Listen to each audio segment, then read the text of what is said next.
사도행전 12장입니다.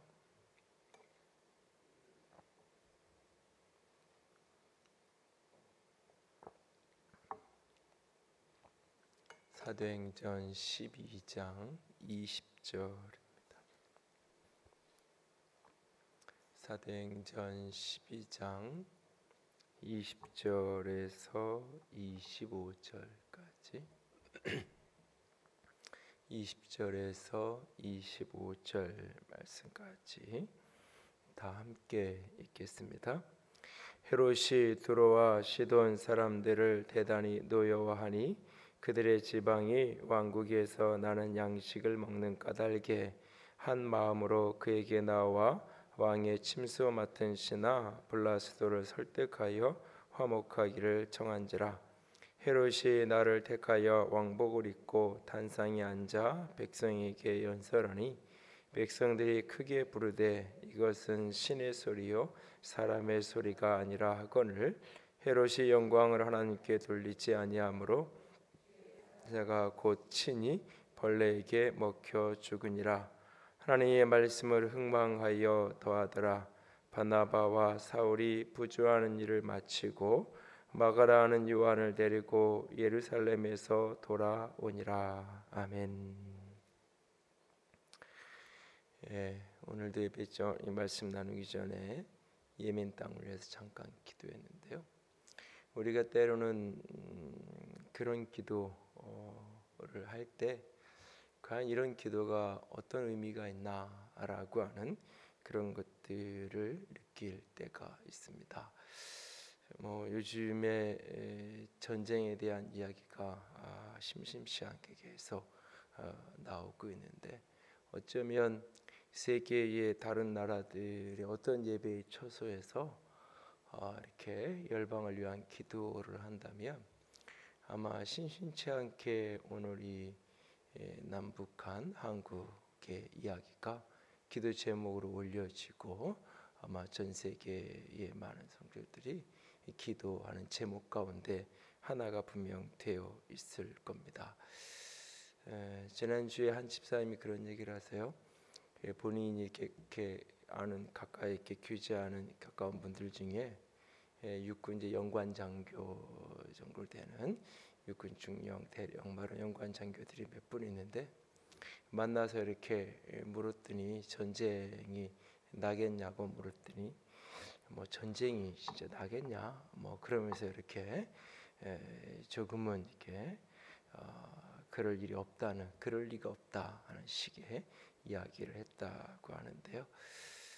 많은 사람들은 다 그렇게 여기고 그렇게 판단을 하고 있습니다. 전쟁은 일어나지 않을 거라고. 그리고 정상적인 상식적인 어떤 이해를 놓고 봐도 누구도 승리할 수 없는 그 싸움을 시작한다는 것은 무모한 일인 것은 분명합니다. 그러나 역사의 전쟁은 늘 필연 속에서 이루어진 게 아니죠.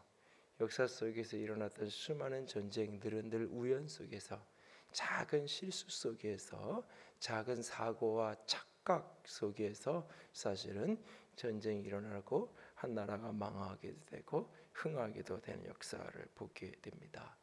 그런 역사를 보면서 우리가 하나님께 오늘 기도하는 것은 하나님께 오늘 우리가 이 땅에 평화를 달라고 이 땅에 하나님께서 전쟁 없는 자유를 누릴 수 있도록 하나님께 기도하는 것은 그 기도 속에 우리의 기도가 굉장히 무력해 보이고 어찌 보면 아무런 영향력이 없어 보이는 순간조차도 그 밑바닥 깊은 곳에는 믿음이 한 가지 있습니다. 그건 바로 역사의 주인이 하나님께 있다는 믿음. 역사의 주권이 궁극적 역사의 주권이 하나님께 있다는 그 믿음이 우리로 하여금 하나님께 기도하고 하나님께 엎드려지게 하는 거죠. 그런데 역사의 주권이 하나님께 있다. 이 말이 도대체 어떤 의미를 갖는 표현인지를 오늘 본문의 한 사건을 들여다보면서 우리가 좀 생각해 보려고 합니다. 오늘 본문은 헤롯이라는 사람이 죽는 사건이죠. 그래서 23절에 보면 헤롯이 영광을 하나님께 돌리지 아니하므로 주의 사자가 곧 친히 벌레에게 먹여 죽으니라. 그래서 하나님께 영광을 돌리지 않고 교만한 사람, 하나님이 쳐서 그냥 그대로 벌레에 먹여 죽게 만들었던 그런 어떤 샘플로 이해되면서 하나님 앞에 교만한 자를 하나님이 대적하신다, 뭐 이런 성경의 말씀을 나눌 때면 대표적으로 이 헤롯의 이야기가 인용이 됩니다. 그러면서 역사의 주권이 하나님인데 하나님을 대적해서 스스로 영광을 취하면 이렇게 된다, 이런 이야기를 하게 됩니다. 그런데 본문을 가만히 들여다보면서 사실은 이 속에서 이렇게 질문이 올라옵니다. 진짜 하나님이 역사의 주인이 맞다면 오늘 이 12장의 앞에 시작이 어떻게 시작이 되냐면 이 헤롯에 의해서 야고보가 죽는 이야기로 12장이 시작이 됐잖아요. 역사의 주인이 진정 하나님이라면 어떻게 야고보 같은 사람이 죽는 걸 보고 그냥 놔주실 수 있을까? 하나님이 오늘 이 장면은 어찌 보면 뭐 이런 장면에서보다 야고보를 죽이려고 할 때 그때 어쩌면 하나님이 심판하시고 하나님의 역사 속에서 개입하시는 게 더 정당하고 더 옳은 게 아닐까라는 질문을 본문을 들여다보면서 사실 하게 됩니다. 오늘 본문에 등장하는 이 헤롯은 예수님의 출생 때에 그 영아들을 살해했던 헤롯 대왕의 손자, 그래서 헤롯 아그리빠라고 불려지는 헤롯 대왕의 손자가 되는 인물이 이 사람이죠. 역사 속에서 여러 가지 소용돌이를 거치면서 로마의 황제가 이렇게 교체되어지는 시기에 한마디로 얘기하면 줄을 잘 서서 줄을 잘 서서 이제 사실은 굉장히 이렇게 옥고도 치르고 방황도 하고 이러던 사람이었는데 새로 등극한 황제에 의해서 그의 할아버지가 다스렸던 헤롯 대왕이 다스렸던 그 모든 대부분의 갈릴리 지역과 유대 땅들을 소유로 해서 통치하고 있는, 그래서 이 시점에는 총독이 없어요.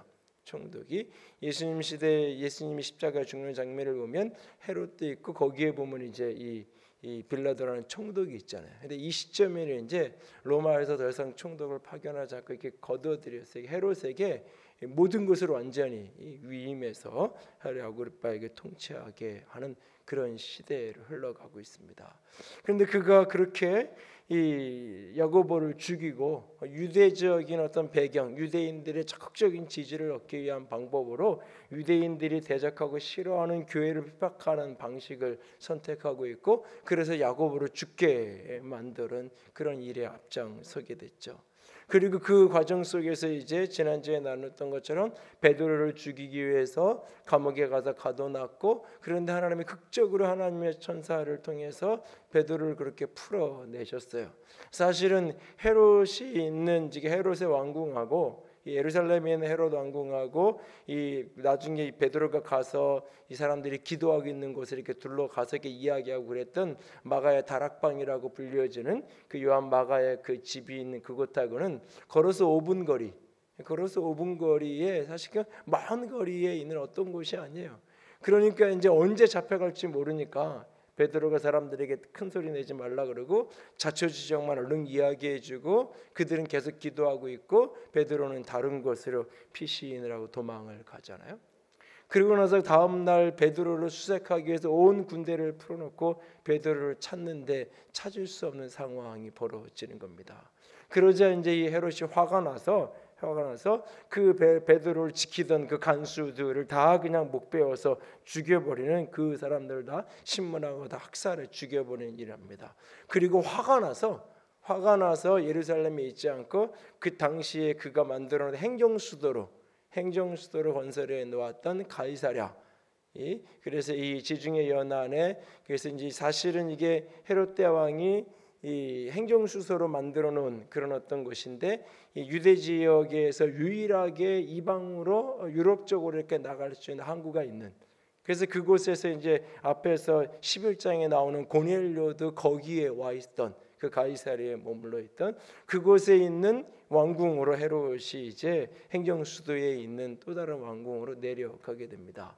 지금도 이 이스라엘을 가면 이 가이사랴를 이제 가는 경우도 있고 안 가는 경우도 있고 코스로 가면 그런데, 이 가이사랴에 가면 지금도 그 해안가에 그 원형 경기장, 극장 터가 그대로 있는데 좌석들이 다 이렇게 해안을 바라보면서, 그래서 이렇게 해안에서 이렇게 바람이 불어오면 해안 쪽에 서서 이렇게 말을 하면 바람에 이렇게 의해서 앰프 시설이 없어도 수많은 사람들에게 이 목소리가 전달될 수 있는 구조의 그런 터들이 그대로 있고, 이것이 이제 유명한 이유 가운데 하나는 빌라도에 대한 이야기가 기록되어진 이 석판, 그런 어떤 실제 고고학적으로 빌라도의 역사가 실제라는 것을 증명하는 그 빌라도의 이름이 언급되고 스토리가 일부 언급되어진 그 이제 유적이 발견된 것 때문에 특별히 이제 그리스도인들에겐 의미 있는 그런 장소 가운데 하나 가이사라인데요.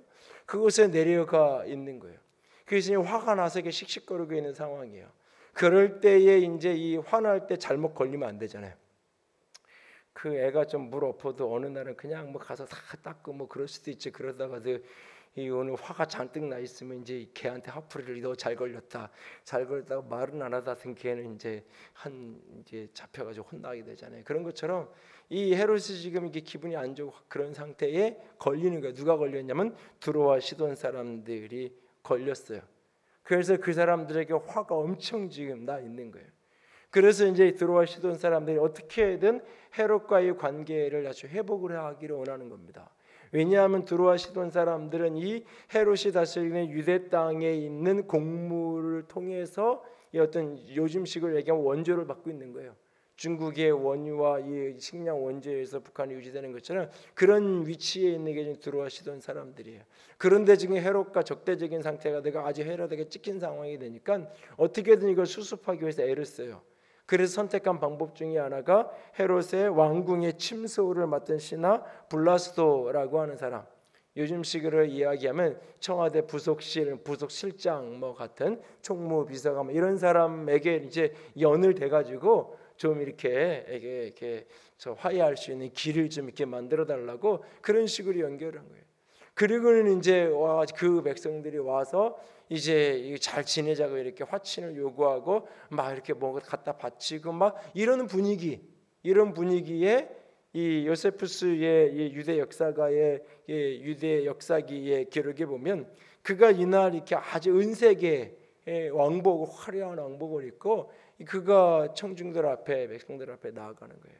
그랬더니 그게 이제 빛을 받으면서 이 은색의 왕복이 빛을 받으면서 아주 화려한 모습으로 그런 어떤 모습으로 보여지는 그 사람들에게. 그 사람들에게 저건 사람이 아니라 신이다. 오늘 본문에 있는 이야기처럼 사람들이 그렇게 소리치는 장면이 벌어지는 거예요. 이때 헤롯이 아니다, 나는 사람이다 이렇게 하나님께 영광을 이렇게 말하지 않고, 사실 이렇게 말할 사람이 누가 있어요?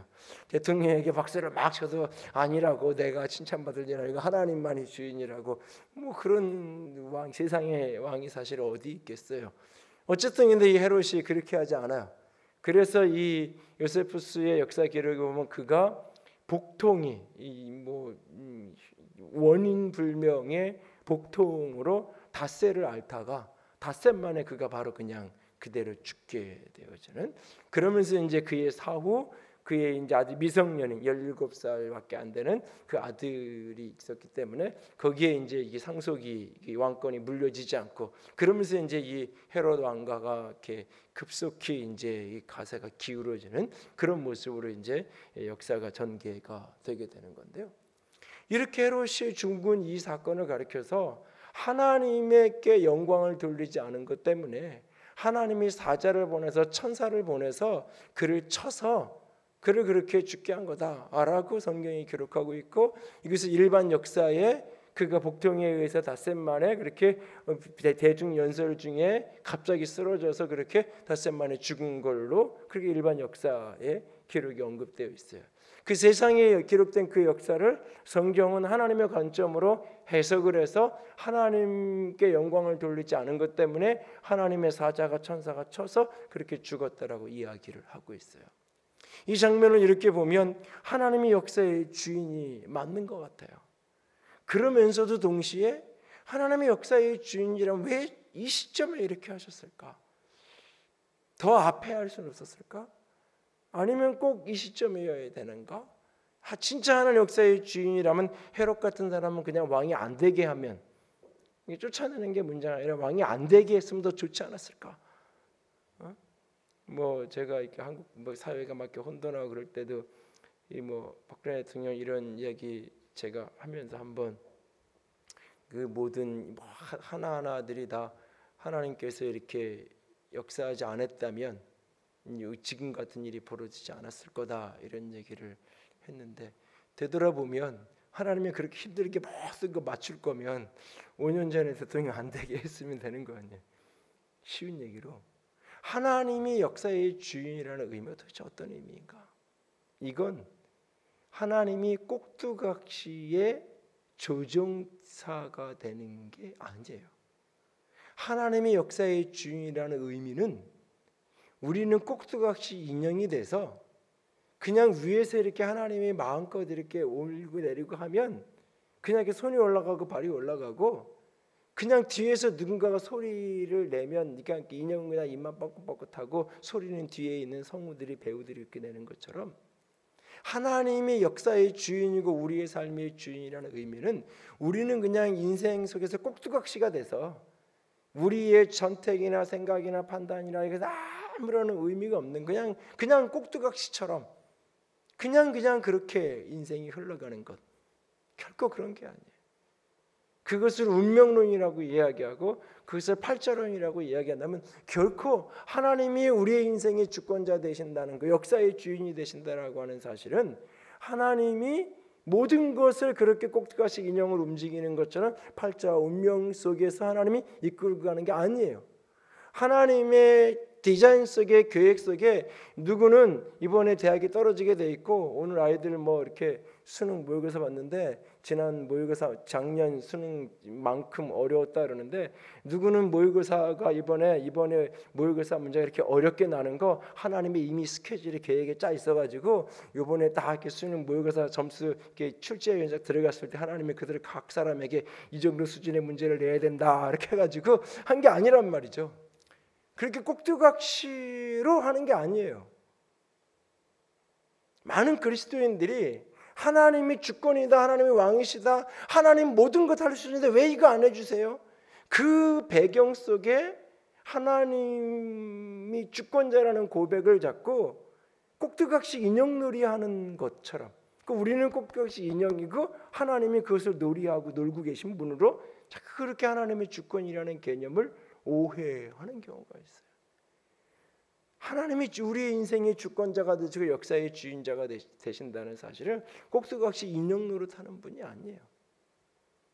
또한 동시에 그분은 자기 하고 싶은 대로 마음대로 개입해서 휘젓고 다니는 분이 아니에요.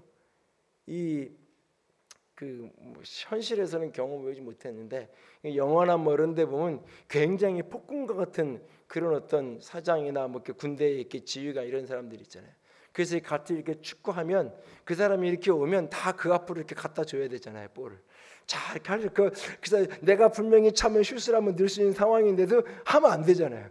그 사장이 앞에 다 이렇게 하시. 근데 그게 또 계획적으로 이렇게 갖다 준 거라고 너무 많이 눈치채게 하면 또 안 되잖아요. 이렇게 해가지고 그리고 또 그 사람이 마음에 안 들면 너 저렇게 자기 마음대로 이렇게 휘저을 수 있는 것처럼 역사의 사건 속에서 하나님이 마음대로 아무 때나 개입해서 집어넣어서 바꿀 수 있는 게 아니라는 거예요. 만약에 그럴 수 있었다면 어제 새벽에 하나님이 한 꼴 딱 그냥 우즈베키스에 탁 넣어서 밤 2시까지 안 자고 본 사람들 편하게 좀 이렇게 기분 좋게 잠들 수 있게. 그러니까 하나님의 역사의 주인이라는 말이 꼭두각시 된 놀이하는 것도 아니고 하나님이 맘만 먹으면 아무 때나 그냥 개입할 수 있는 것도 아니라는 거예요. 하나님이 그냥 오케이만 하면 오늘이 아주 당장 아무 때나 아무렇게나 하나님이 원하면 너 그래 이 대학 붙어, 너 이 사업해, 너 이렇게 내가 승진시켜 줄게, 니네 교회에 내가 이만큼 내가 부흥시켜줄게. 하나님 그냥 맘만 먹으면 그 다음 날로 1, 2주 안에, 몇 개월 안에, 몇 년 안에 하나님 맘만 먹으면 마음대로 그냥 하실 수 있는 게 아니라는 거예요. 하나님은 그런 분이 아니에요. 하나님이 그럴 수 있는 분이었으면, 그리고 그것이 하나님의 성품에 부합하는 것이었으면 이렇게 복잡하고 어려운 방법으로 우리를 구원하지 않아요. 당신의 아들을 십자가까지 내어 보내셔서 그 모든 죄를 씻기시는 그 어려운 방법 선택하지 않으세요. 한 영혼을 구원하기 위해서 누군가가 치밀하게 욕을 먹어가면서 자존심을 구겨가면서 그렇게 전도하고 찾아가고 또 찾아가고 또 찾아가서 제발 예수 좀 믿으라고 복음 전하고, 그렇게 해서 결국 따라 나오게끔 해서, 따라 나와서 한 번 나오면 한 번 탁 나와서 설교 듣고 나면 그 다음 날로 복음에 확신이 생겨서 그 다음 날부터는 자발적으로 나오고 다른 사람 전도하고 바울처럼 좀 그랬으면 좋겠는데 아니죠. 한 번 갔다 오더니 안 올 때보다 더 완악해져가지고 안 올 때는 그래도 가볼까 좋은 마음이 있더니 한 번 가보고 나더니 역시나 내가 생각이 맞았어. 그리고 더 악해지고 더 힘들어지고 이런 일이 벌어지잖아요. 하나님이 그냥 마음대로 역사에 개입할 수 있는 거라면 하나님의 주권이라는 개념이, 하나님이 왜 전도에 미련한 방법을 통해서 영혼을 살리시겠어요? 왜 십자가를 통해서 우리를 구원하는 방법을 그렇게 하시겠어요? 마음대로 하시면 되지. 너 하나님이 찍어서. 어차피 많은 그리스도인들 속에 그런 불만이 있잖아요. 하나님 마음대로인데 뭐. 내가 열심히 하면 뭐야? 내가 아무리 하면 하나님 어차피 좋아하는 사람 잘 되게 하고 하나님 원하시는 대로 하는 건데. 이런 심리가 마음속에 많은 그리스도인들이 있잖아요. 어차피 제가 하나님이라면 어차피 그런 욕 먹을 바야 마음대로 하고 욕 먹어야지. 내가 진짜 좋아하는 사람, 내가 원하는 사람 가까이 두고 다 해놓고 어차피 이래도 그렇다는 욕 먹고 저래도 그렇다는 욕 먹을 거면 그냥 그렇게 하고 말. 그게 하나님의 주권의 개념이 아니라는 거예요. 하나님이 오늘 그냥 마음대로 이 헤롯이 야고보를 죽이려고 하니까 그냥 컷 하고 그 감독이 그만 거기서 죽이면 안 돼. 이런 식으로 마음대로 아무 때나 개입하는 게 아니라는 거예요. 하나님의 주권자로서 그분이 역사의 주인이라는 사실은 이 세상 속에서 궁극적으로 하나님의 뜻이 이루어져 간다는 의미예요. 하나님의 말씀이 성취된다는 의미예요. 수많은 인생들의 우여곡절 속에서 하나님의 궁극적 역사가 이루어지는 거예요. 그리고 그 속에서 하나님의 초월적인 개입은 늘 수동적이에요. 늘 소극적이에요. 늘 최소한이에요. 하나님의 역사 속에서의 개입은. 아브라함이 칼을 내들 때 그때 한 번 역사 속에서 그 팔을 멈추게 하셨죠. 사자굴 속에 들어갔을 때 그 사람을 구원해 준 것, 다니엘이 유일한 그 역사 속에 그 사건이잖아요. 누구나 다 로마의 군병, 로마 사회 속에서 수많은 신앙인들이 그 경기장에서 사자밥이 됐을 때에 단 한 사람도 하나님이 다니엘처럼 건져준 적이 없어요. 수많은 사자 밥이 되어가는 그 굶주린 사자의 원형 경기장에 밥이 되던 수많은 1세기 로마의 신앙인들이 그 다니엘의 이야기를 가슴에 품고 소망하면서 믿음으로 갔지만 한 사람도 그 사자의 입이 멈춰져서 살아난 사람이 없어요. 다 거기 사자밥에서 죽었어요. 하나님의 역사의 초월적인 개입, 기적적인 개입은 굉장히 절제적으로 일어나는 거예요. 굉장히 수동적이고 굉장히 소극적으로 사실은. 그래서 그걸 기적이라고 이야기하는 거예요. 기적이라고. 그래서 일상이라고 얘기하는 게 아니에요. 여러분, 우리가 생각하는 진짜 기적은 사실 다 그냥 공짜로 얻는 거고 당연한 거잖아요. 지구가 23.5도가 기울어져서 사계절의 변화가 일어나 이 모든 역사들을 보면 이게 사실이 신비잖아요. 신비인데 일상이 되니까 더 이상 우리는 신비를 신비라고 느끼지 않잖아요. 사실은 하나님의 많은 역사 속에서 하나님이 당신의 역사를 뚫고 이 땅 가운데 무엇인가 기적의 방법으로 개입하시는 것은 지극히 소수예요. 지극히 절제적인 방법이에요. 사실 하나님의 역사는 하나하나 개개의 역사 속에 하나님 마음대로 아무 때나 들어가서 아무 때나 막 뒤집어 놓는 그런 개입이 아니에요.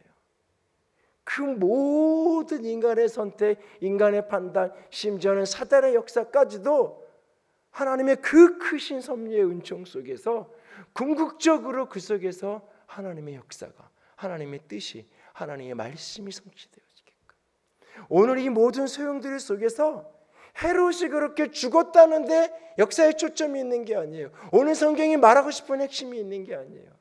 결국은 하나님의 말씀이 흥왕해져 갔다는 거예요. 그 소용돌이 속에 있었지만 결국 하나님의 말씀으로 흥왕하여 세력을 얻어서 날로 믿는 사람들이 많아지고 부흥하고 역사가 펼쳐지고 있는 거예요. 헤롯이 사라지면 더 이상 박해가 없었나요? 헤롯이 사라지고 더 악한 로마의 황제들이, 더 악한 폭군들이 역사 속에 있잖아요. 헤롯이 그렇게 하나님의 영광을 가리고 죽으니까 더 이상 핍박자가 없어지는 게 아니잖아요. 수많은 일들 속에서 하나님이 참고 인내하시다가 어떤 순간 하나님이 극적으로 개입하실 때가 있어요. 그러나 그것은 굉장히 수동적이고 소극적인 모습이에요. 하나님은 그 속에서 결국은 개개의 사건이 이렇게 되느냐 저렇게 되느냐가 중심이 아니에요. 내가 원하는 그것이 이루어지느냐 이루어지지 않느냐 그것이 하나님의 역사의 중심이 아니에요.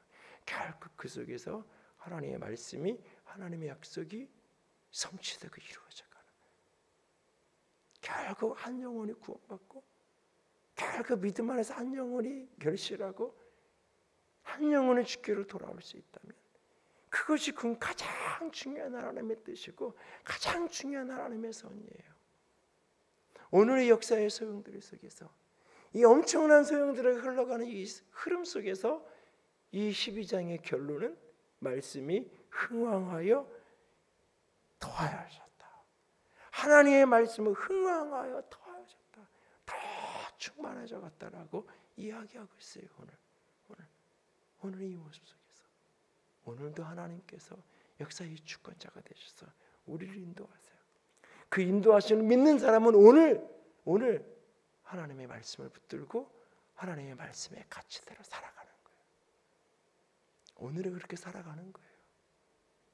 오늘은 역사의 거대한 물줄기 속에서 하나님의 말씀을 붙들고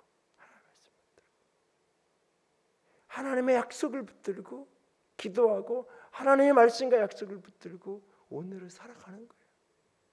그리고 오늘 이 이야기의 마지막 결론이 바나바, 사울이 부조하는 일로 예루살렘 교회에 가서 그 구제 헌금을 전해주고 돌아오는 것, 돌아오는 길에 마가 요한을 데리고 예루살렘에서 돌아오는 그 이야기로 이 12장의 스토리가 끝나잖아요.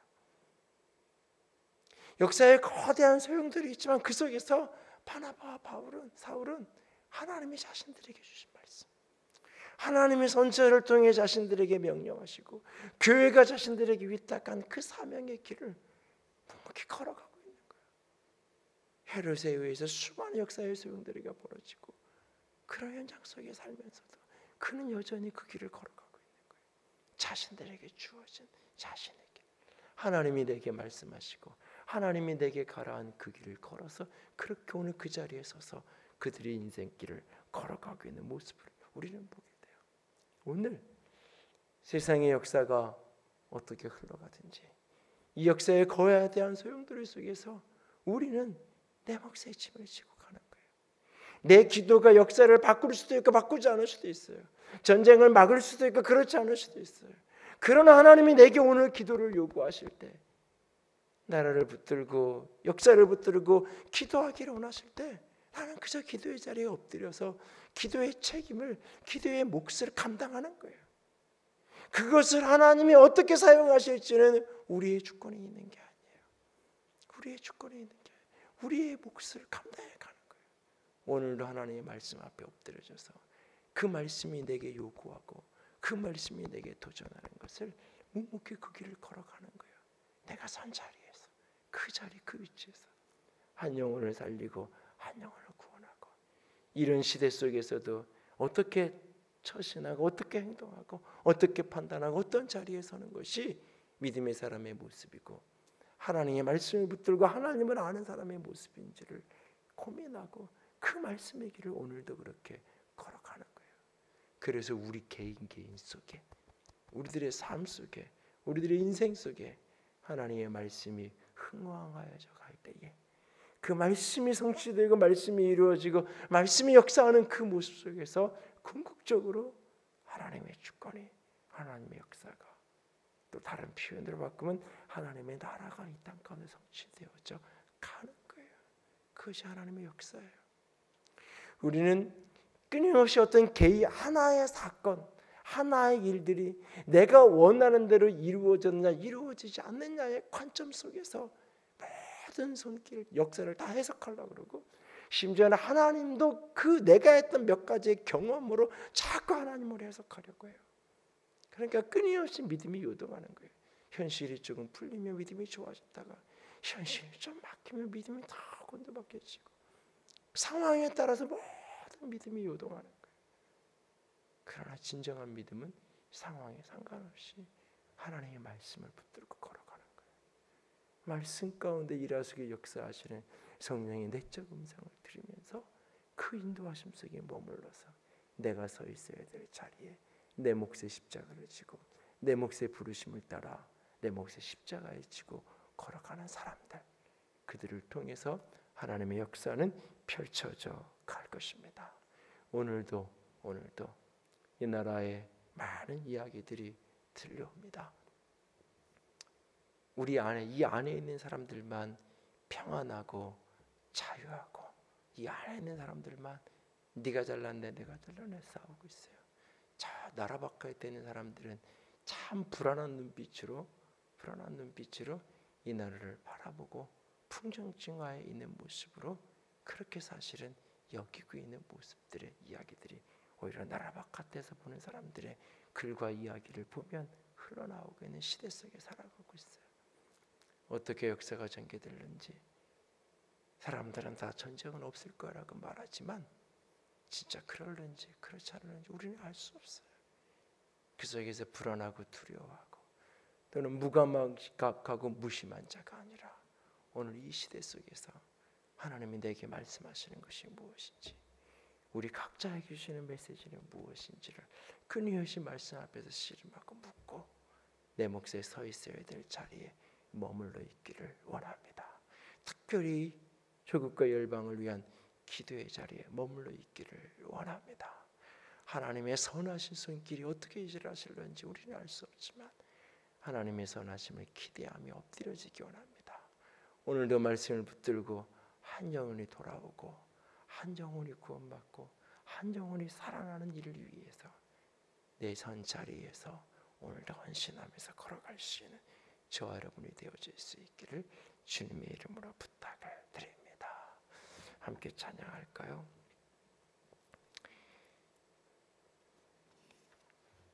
하나님은 우리의 피난처가 되시며 환난 중에 우리의 힘과 도움이시라. 너희는 가만히 있어 주가 하나님 됨 알지어다.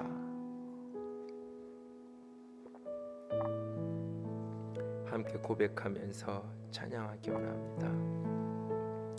하나님이 역사의 주인이라는 말은 꼭두각시 노름이 하는 것이 아닙니다. 하나님이 역사의 주인이라는 말은 하나님 마음대로 모든 것을 아무 때나 아무렇게나 하실 수 있다는 의미가 아닙니다. 하나님이 역사의 주권자라는 의미는 하나님이 말씀하시고 그 말씀을 한 사람이 받아 순종하고 따라가고 그 걸음걸음 속에서 하나님의 역사가 이루어져 가는 것입니다. 함께 찬양합니다.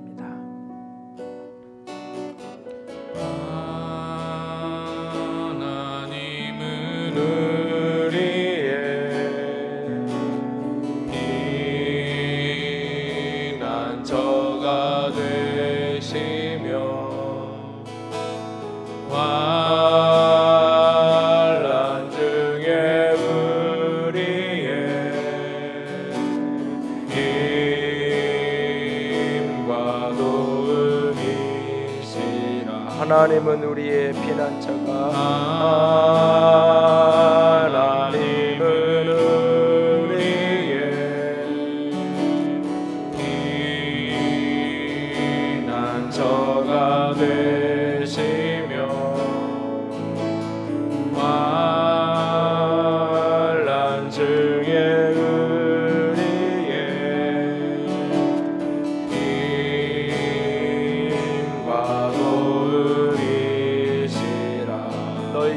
가만히 있어.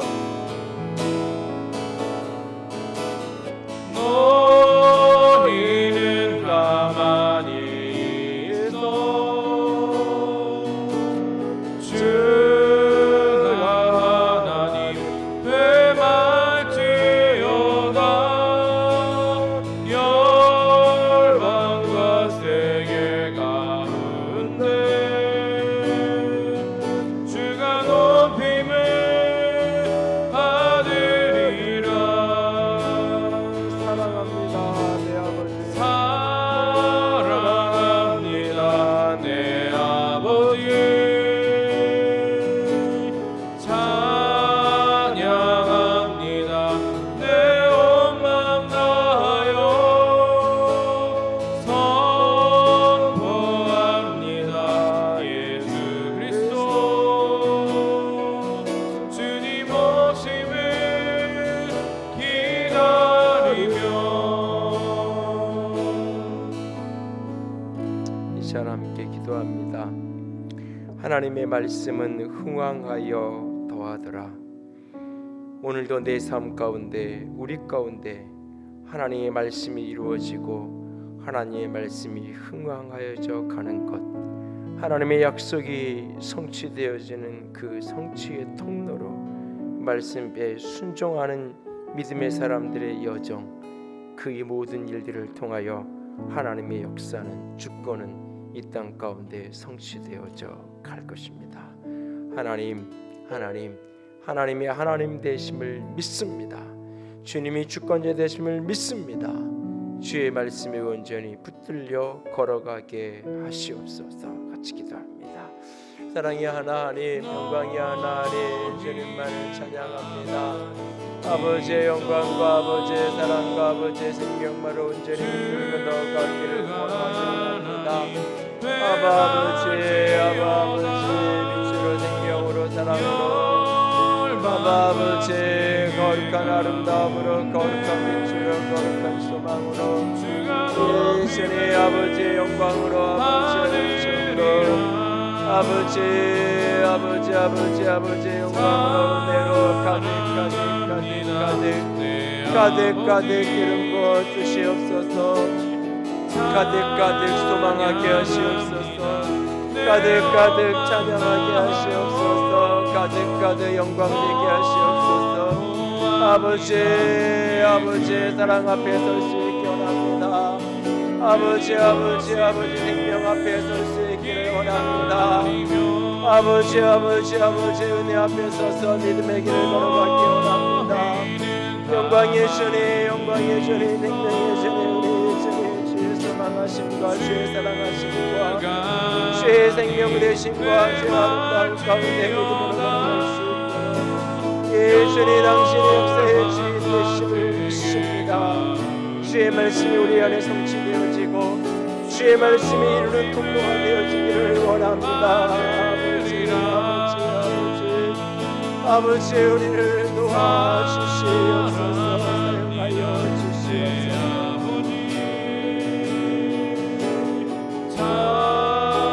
찬양합니다 내 온 마음 다하여. 선포합니다 예수 그리스도. 주님 오심을 기다리며.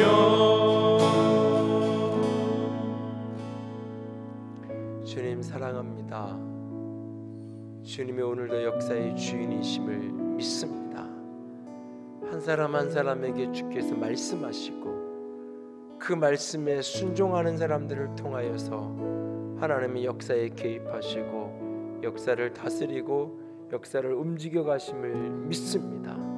내가 주의 말씀에 순종하고 내가 주의 말씀을 듣고 붙들고 엎드려짐으로 말미암아 하나님의 역사가 이 땅 가운데 성취되어져 가기를 원합니다.